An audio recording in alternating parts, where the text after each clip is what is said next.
Assalamualaikum warahmatullahi wabarakatuh. Nama saya Ika Fauziah, mahasiswi dari Fakultas Hukum semester 5, akan sedikit menjelaskan tentang sejarah dan latar belakang didirikannya organisasi internasional UNIDO. Pertama, saya akan menjelaskan terlebih dahulu bagaimana latar belakang didirikannya UNIDO ini. UNIDO merupakan salah satu organisasi internasional yang berada di bawah naungan PBB yang merupakan singkatan dari United Nations Industrial Development Organization. Asal-usul UNIDO dapat dicari dalam penelitian tentang program industrialisasi yang cepat berkembang di negara-negara yang dilakukan oleh Sekretariat PBB pada awal tahun 1950-an atas permintaan Badan Ekonomi dan Sosial PBB. Studi-studi ini memuncak dalam program kerja industrialisasi dan produktivitas yang disiapkan oleh Sekretaris Jenderal PBB pada tahun 1956 dan disahkan pada tahun berikutnya oleh Badan Ekonomi dan Sosial PBB dan juga Majelis Umum. Pada waktu itu, pertama kali diusulkan agar dibentuk badan khusus untuk menangani masalah industri, yang kemudian bagian Sekretariat Perindustrian menjadi cabang pada tahun 1959. Dan pada tahun 1962 menjadi Pusat Pengembangan Industri yang dipimpin oleh Komisaris Pengembangan Industri.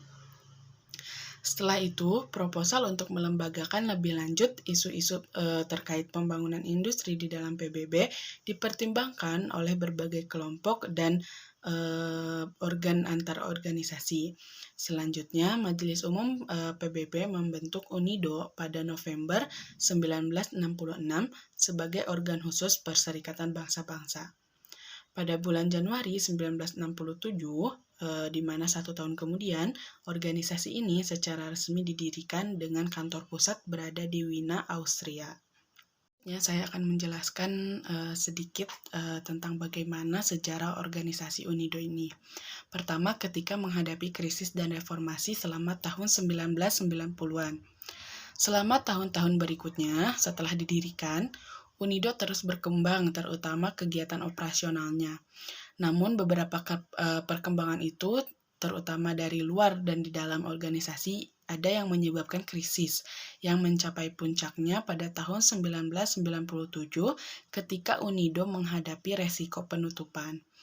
Setelah berakhirnya Perang Dingin dan kemenangan sistem ekonomi pasar atas sistem ekonomi komando, mengingat konsensus Washington yang membatasi peran kebijakan industri dalam proses ekonomi, beberapa negara anggota merasa bahwa pembangunan industri dapat didukung secara lebih efektif dan efisien oleh sektor swasta.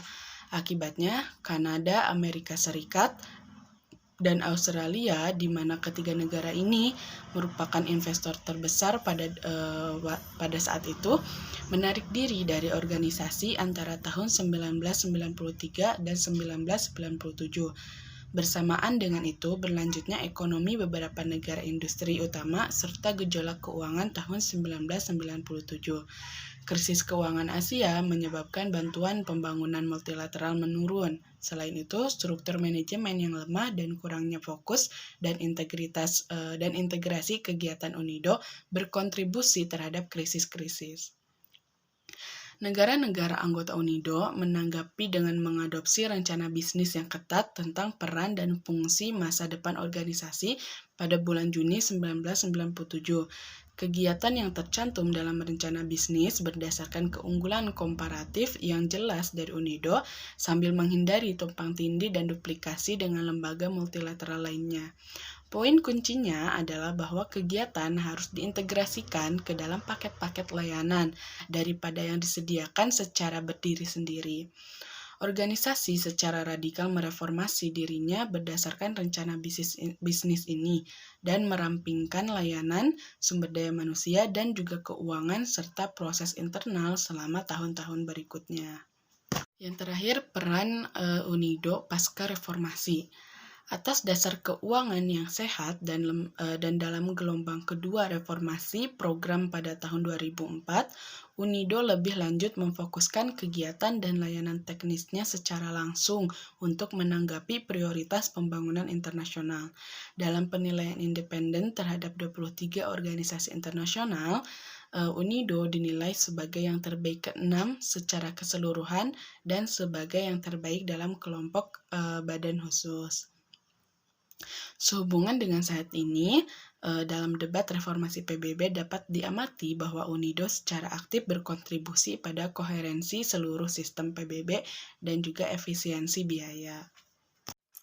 Cukup sekian yang dapat saya sampaikan, mudah-mudahan bisa bermanfaat untuk kita semua.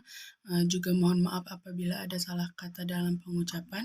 Wabillahi taufiq wal hidayah. Wassalamualaikum warahmatullahi wabarakatuh.